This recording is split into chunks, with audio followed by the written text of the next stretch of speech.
Ladies and gentlemen, good day and welcome to Renaissance Global Limited Q1 FY22 earnings conference call. As a reminder, all participant lines will be in the listen-only mode, and there will be an opportunity for you to ask questions after the presentation concludes. Should you need assistance during the conference call, please signal an operator by pressing star then 0 on your touchtone phone. Please note that this conference is being recorded.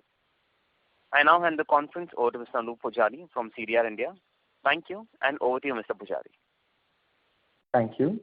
Good evening, everyone, and thank you for joining us on Renaissance Global's Q1 FY22 earnings conference call. We have with us today Mr. Sumit Shah, Vice Chairman, and Mr. Hitesh Shah, Managing Director of the company. We would like to begin the call with brief opening remarks from the management, following which we'll have the forum open for an interactive question and answer session. Before we start, I would like to point out that some statements made in today's call may be forward-looking in nature, and a disclaimer to this effect has been included in the results presentation shared with you earlier. I would now like to invite Sumit to make his opening remarks. Good evening, everyone.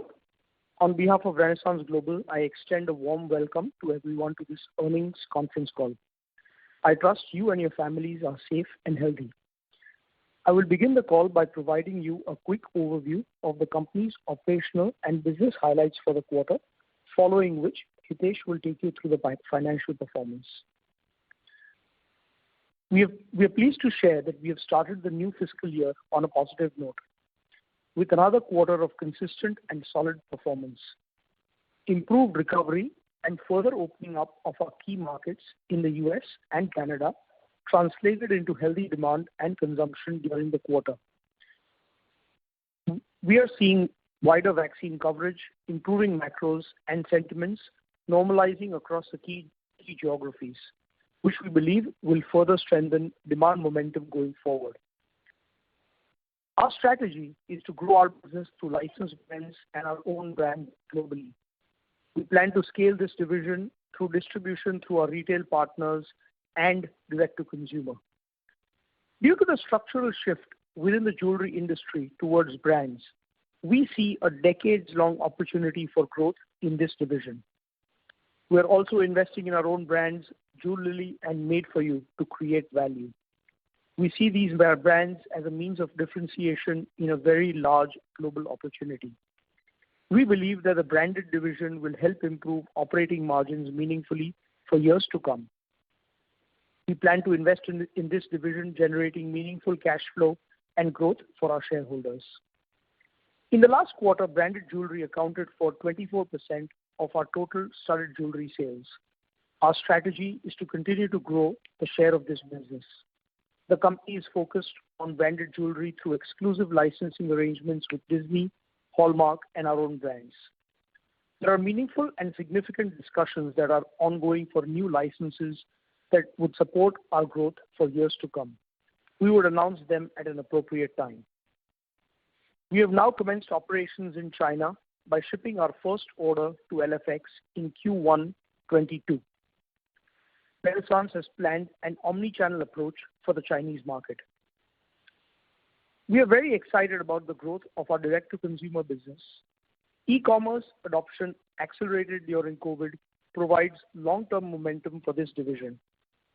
Our direct-to-consumer business through our newly launched websites has shown robust growth during the year. Our Q1 FY22 direct-to-consumer revenues were 25 crores with an EBITDA margin of 18.1%. Based on our estimate of the quarter's contribution to annual sales, we are at an annual run rate of 125 crores. We expect the direct-to-consumer business margins to improve going forward to the 20 to 22% range. This 125 crore direct-to-consumer business has been built from zero in a matter of 18 months. We started our first direct-to-consumer website in February of 2020. In May 2021, we launched our sixth direct-to-consumer website for Hallmark Diamonds. Consumer response has been very encouraging for the newly launched website of Hallmark Diamonds. Overall, we have delivered an encouraging set of results in the quarter I have never been more optimistic about the opportunity we see in front of us. The branded jewelry segment and the direct-to-consumer division have opened up many growth opportunities for us across markets, and we look forward to delivering healthy performance with improved profitability in the years ahead. Now, I'd like to turn the call over to Mr. Hitesh Shah to discuss our financial performance. Thank you, Sumit. Good evening, everyone.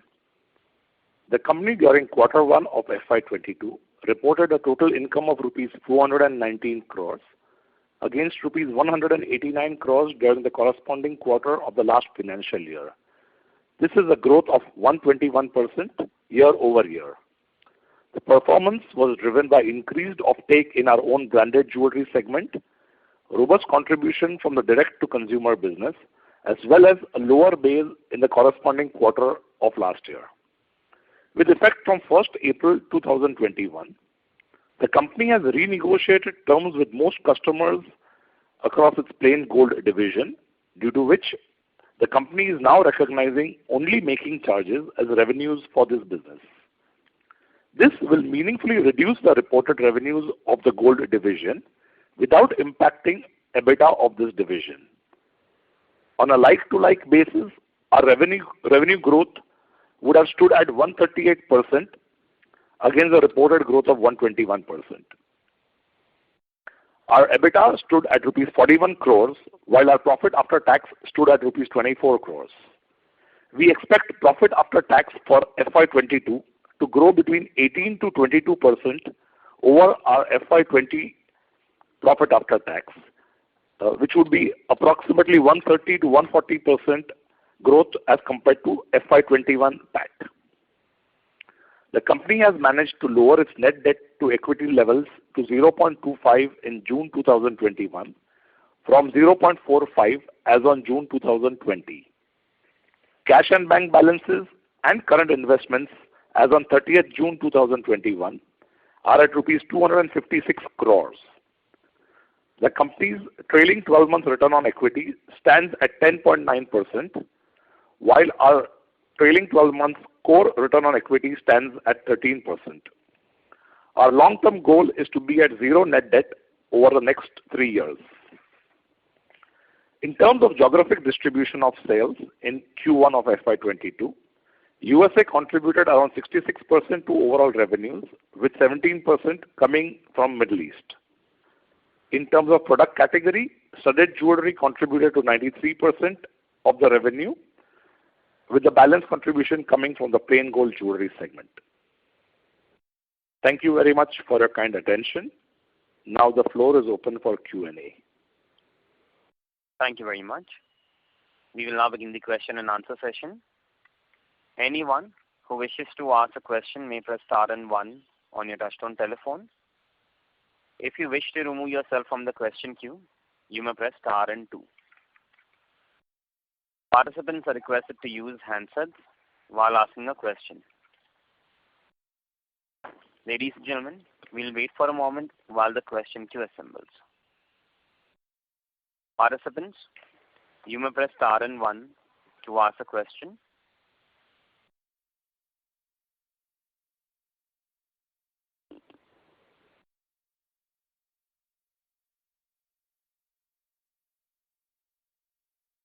Anyone who wishes to ask a question may press star and 1.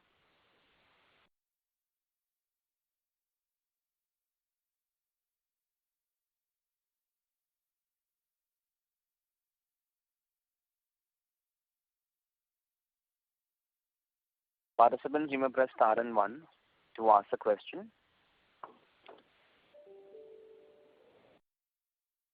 The first question is from the line of Parag from Kingstone Capital. Please go ahead.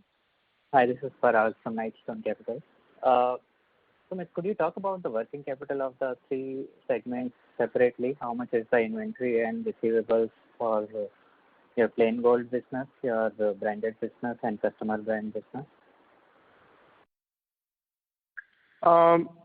Sure. So, I think the working capital cycle varies a little bit by division. We haven't, run the numbers in detail in terms of the inventory and the receivables by division. But to give you a broad context, the plain gold jewelry division would have essentially a 15 to 20-day working capital cycle. So essentially, the working capital for that business is relatively small.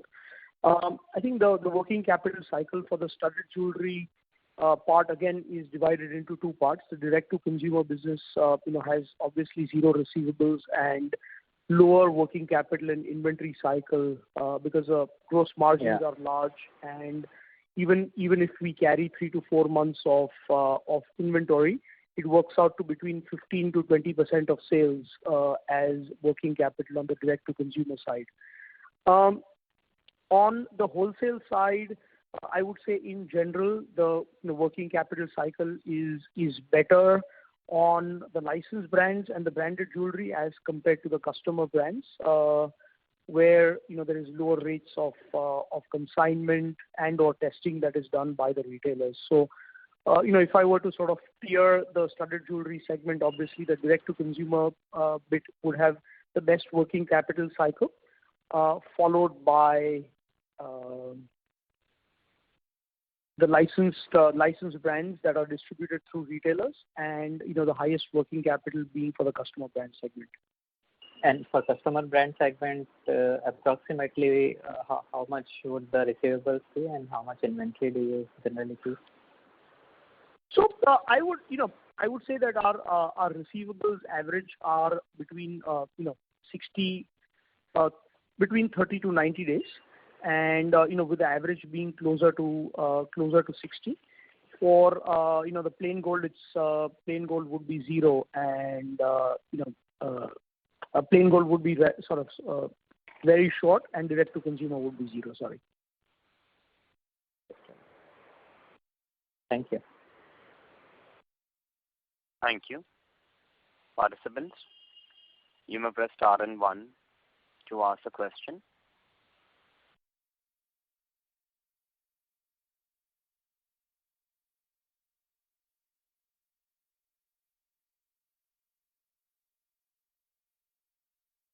Next question is from the line of Kalpesh Parekh from JSN Financial. Please go ahead. Yes, sir. Hi, good evening. I have one question. Particularly, sir, you are giving a lot of trust on branded jewelry segment. So what steps we are taking in this direction? How we can step up furthermore the contribution of branded jewelry? And a few years down the line, how much you are expecting branded jewelry as a percentage contribution? So on the branded jewelry side, since we have healthier margins, between 13 and 20%, I mean, the absolute endeavor of the company and the focus of the company is to grow the branded jewelry segment.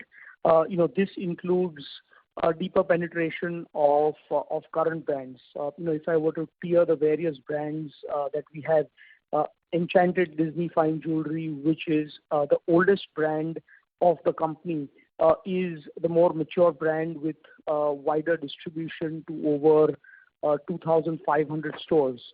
The newer brands of the company, Disney Treasures and Hallmark, have lower distribution through various retail stores. So, our efforts really are on the wholesale side to increase penetration in the US as well as internationally for the newer brands that we currently have. And the direct-to-consumer side also, we have a dedicated digital team which has done a fantastic job of growing our direct-to-consumer revenue year over year, and we see that trend continue going forward. In addition to the existing brands, we have been having very meaningful conversations with newer potential brands that we plan to announce in the months to come, which would also provide additional impetus to our growth for the branded jewelry segment. So, the company is fully aligned to growing the branded segment to a larger percentage of the total. And I would say that, a medium to long-term goal would be to have the branded jewelry to be at least 50% of the studded jewelry share and, go from there. But in that scenario, what type of margins we should visualize? We have already seen dramatic good improvement in this quarter. So what type of margins as an investor we should expect, that we will do it in next couple of years? So I would say that, broadly, as the mix changes, the margins will go up, right? Currently, we are, sort of in that 10% range or so. So as we see the share of the branded jewelry segment go up, which is basically, in that 13 to 20% range, I mean, we should be able to get to, between 10 and 15%, depending on the penetration of the branded jewelry segment. And my second question was on this entry into mainland China, basically. So, why China, and what type of opportunities we are visualizing in China? This will be branded segment, right? Yeah. So currently, our entry into China is, through our brand Enchanted Disney Fine Jewelry. And there is obviously a great affinity for some iconic US brands in China. We worked with Disney to identify markets where the brand would be relevant, and based on the success that Disney saw with the opening of their Disney World in Shanghai, we identified that as a key market. It is one of the largest jewelry markets in the world. So structurally, we think it's a very big opportunity. However, in China, we plan to stay focused on the branded jewelry segment and, not sort of customer brands or generic product at all. So the incrementally, I think we will have a partnership or a tie-up with this Chinese giant Lao Feng Zhang, LFX, or how it will be? We will use them as our channel partner, or how we will try to leverage on this Chinese giant? Yeah. So LFX is basically the second largest retailer of jewelry in China. We've got a exclusivity arrangement with them for a 3-year period, whereby all brick and mortar distribution will be done through their stores. In addition to distributing product through their retail stores, we are in the process of setting up our direct-to-consumer business in China as well. So it will be sort of a dual approach, whereby the distribution through retail stores will be done by LFX, and we will also be selling direct-to-consumer initially by listing our products through Tmall, which is a division of Alibaba. Okay, fair enough, sir. Wish you all the best. Thank you. Thank you. Participants, you may press star and 1 to ask a question. The next question is from the line of Amit Doshi from Care Portfolio Management Service. Please go ahead. Yeah, thank you. So these tie-ups with this Disney, Star Wars, they are currently part of branded jewelry segments or customer brands? I mean, they're classified under. So that's part of branded jewelry. Branded jewelry. Okay. So can you just tell what kind of proportion would be between this and our own brands? Yeah, so I think it would be about 80-20. 80% of it would be licensed brands and 20% would be our own brands. Okay, and how does this arrangement work with these licensed brands, as in terms of designs, in terms of royalty, etc.? How does it work? If you can broadly share things. Sure. So essentially, the licensing arrangement is obviously to utilize the intellectual property of these companies. There is sort of the designing, marketing, and distribution of the product is done entirely by our team.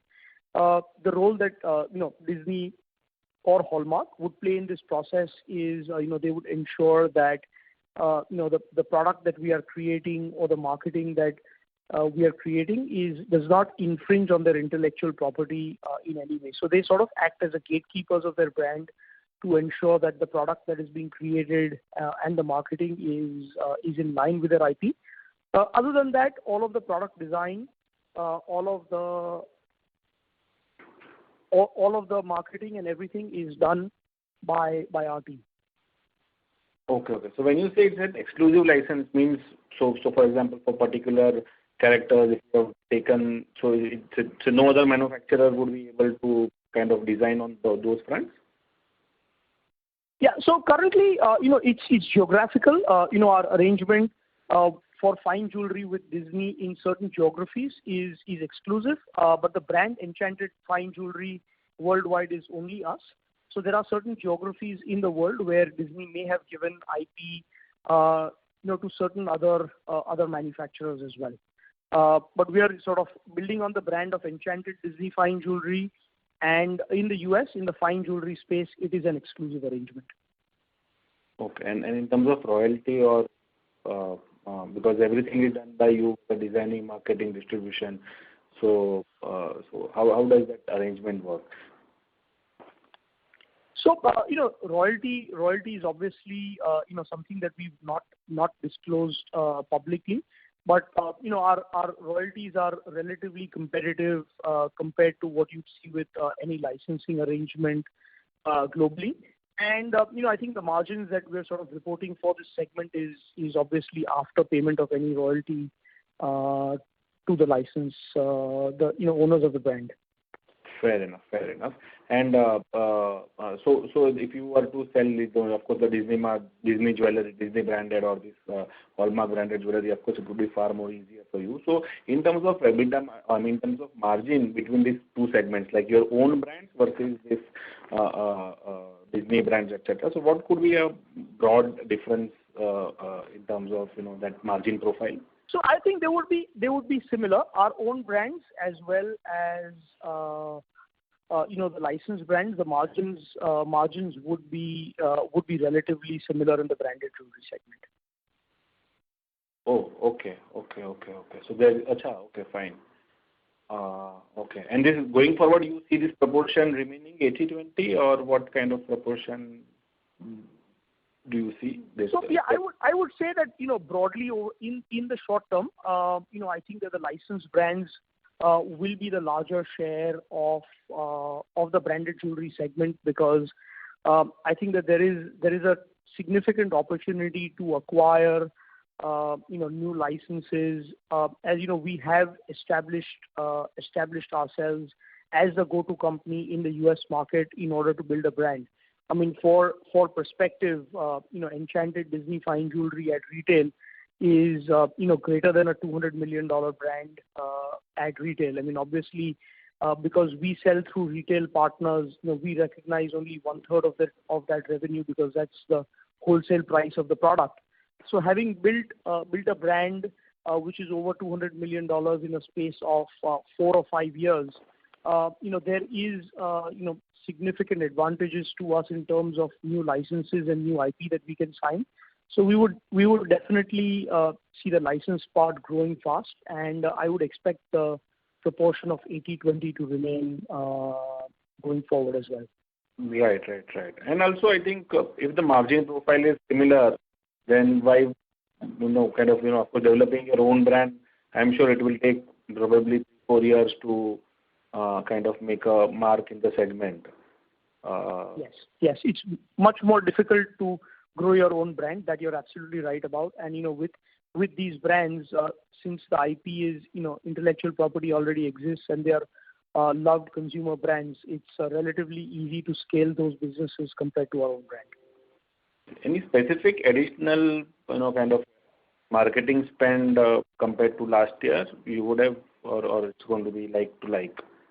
I mean, because we are expecting huge segments, so what kind of market spend that we are targeting? Currently, what we are doing is, we are investing significant resources as a percentage of our direct-to-consumer sales on marketing. As a broad rule of thumb, probably close to 30% of the expected sale of the direct-to-consumer segment. So I would expect our marketing spends in this year to be between 30 and 40 crores. Okay. Fine. Okay. So when you say that you okay, yeah, okay, net debt zero. Okay, fine. Yeah. Thanks. Thank you so much. All the best. Thank you. Thank you very much. Participants, you may press star and one to ask the question. Next question is from the line of Chirag Vakharia from Bodrani Finance. Please go ahead. Good evening, sir. What I want to understand is, in China, what is the size that you are looking at in terms of business? So, Chirag, I think it's very difficult to sort of pinpoint the exact size because, we since you're aware, we only shipped our first order in this quarter. The feedback that we've got from the customer is that consumers have really loved the product, and there is plans of expanding. There are currently talks ongoing of expanding the current 100-door test to about 400 to 500 by Chinese New Year. So I think we're in the sort of early innings of our growth and expansion into China. I mean, for perspective, China is obviously as large a market as the US for jewelry, and the size of the market is not the problem. It is though a competitive market. So it's something that we'll have to sort of update you in the coming quarters and years because it's a little early. This online initiative that you are looking in China, is it with the help of LFS, or you by yourself would be looking at the Chinese market? No, we would be doing it ourselves. But we are planning to list it on Tmall. It's not going to be an independent standalone website. Okay. And on the P&L side, I wanted to just understand employee costs and other expenditures have gone up. What we understand is you are trying to control the employee expenditure. So what should be the normal run rate both for the employee cost and other expenditure going forward? So I think to a certain extent the employee costs are not strictly comparable year over year. As last year was a COVID quarter. However, some of the direct-to-consumer initiatives will require investment in talent and digital marketing and branding. So I think employee costs, from what I see now, are in the 6% or so range. So we would expect that to sort of that number to be at around that level going forward.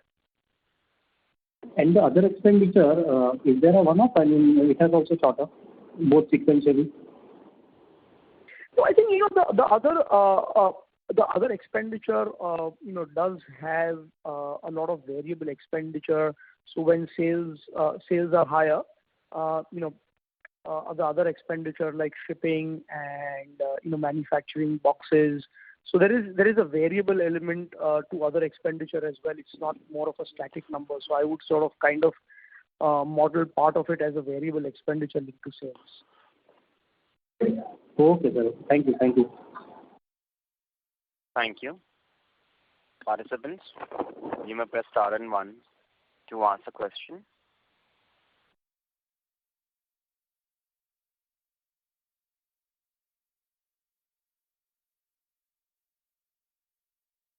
Ladies and gentlemen, you may press star and one to ask a question.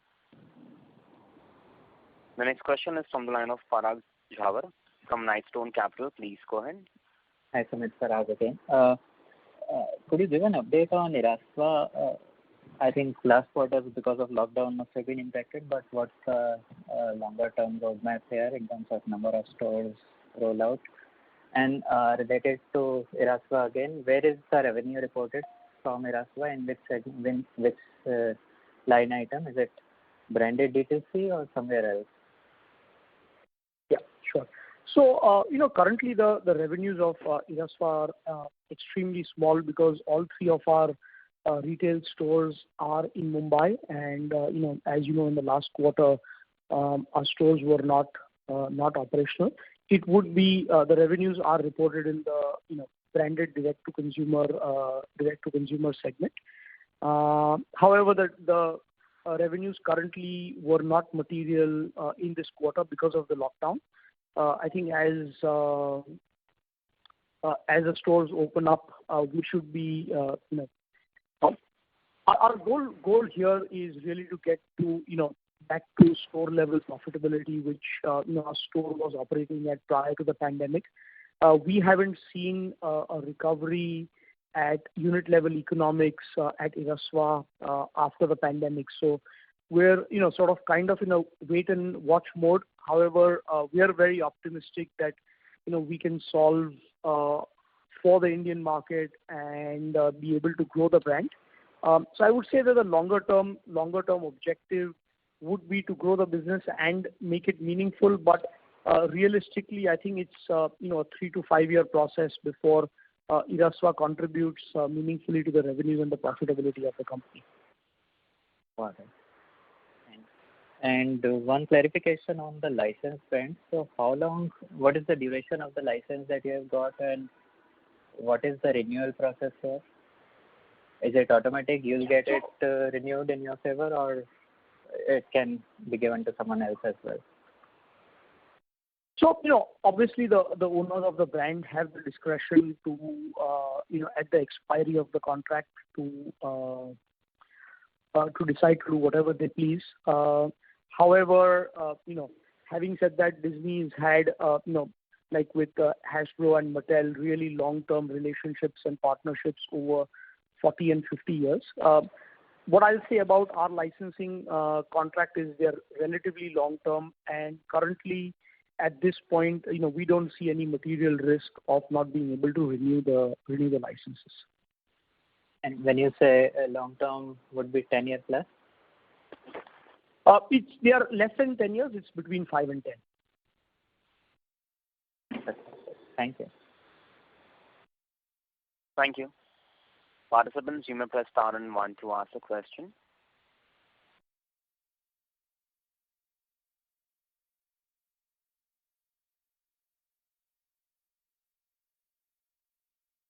Ladies and gentlemen, a reminder, you may press star and 1 to ask a question.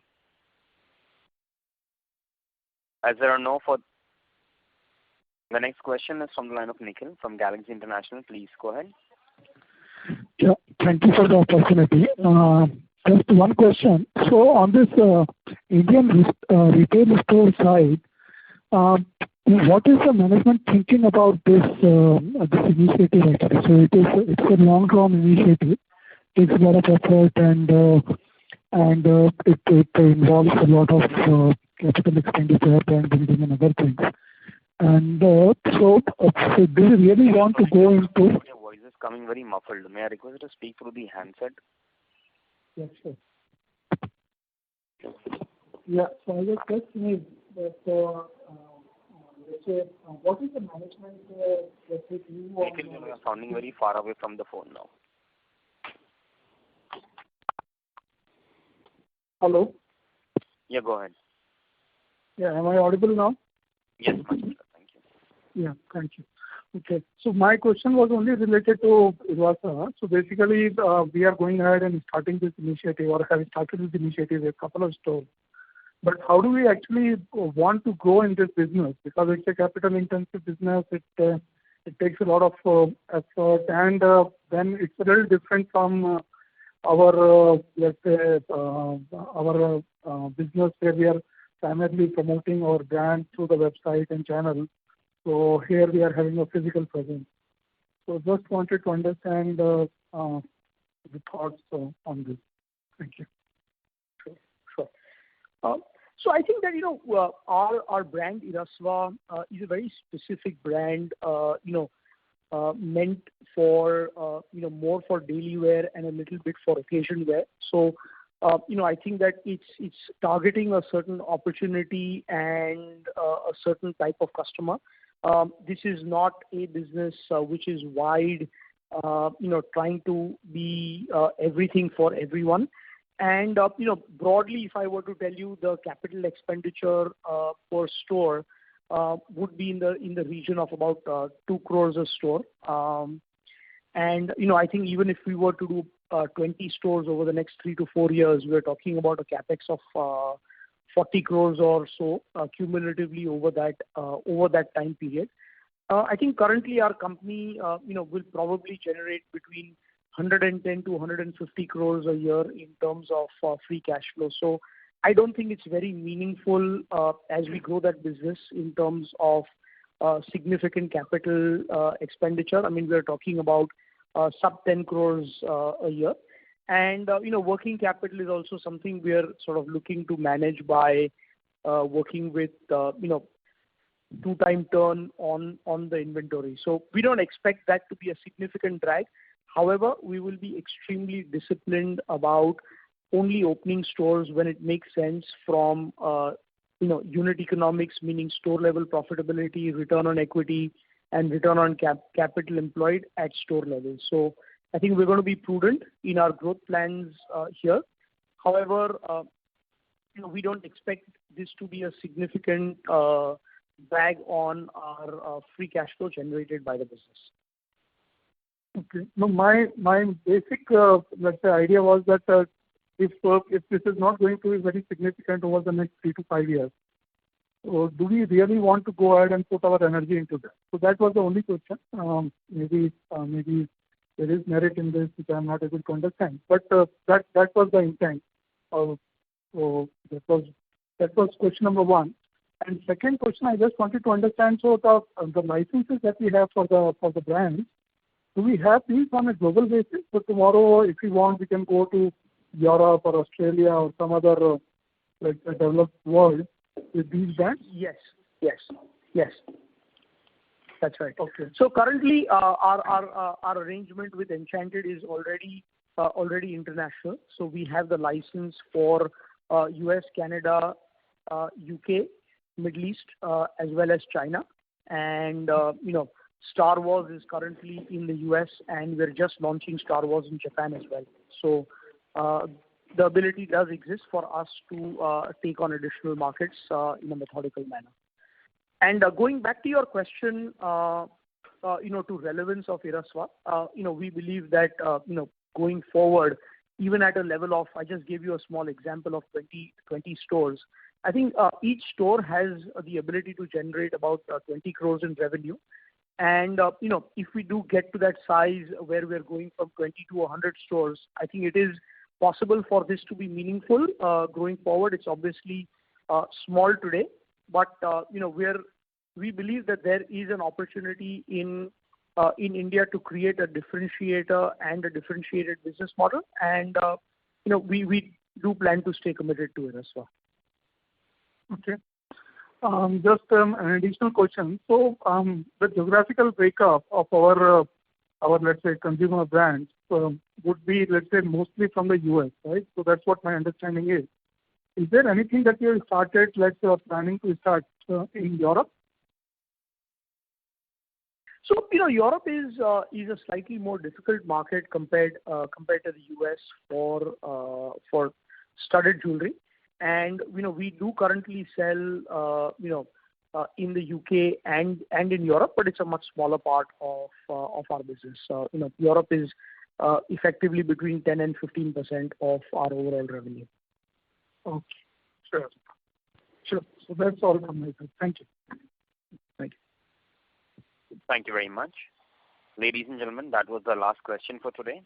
I will now hand the conference over to the management for closing comments. Thank you. Thank you, everyone, for joining us today on our Q1 FY22 earnings call. As I mentioned earlier, we're very excited about the growth opportunity in front of us, and we look forward to seeing all of you on our next conference call. Thank you. Thank you very much. On behalf of Renaissance Global Limited, that concludes this conference. Thank you for joining us. You may now disconnect your lines. Thank you.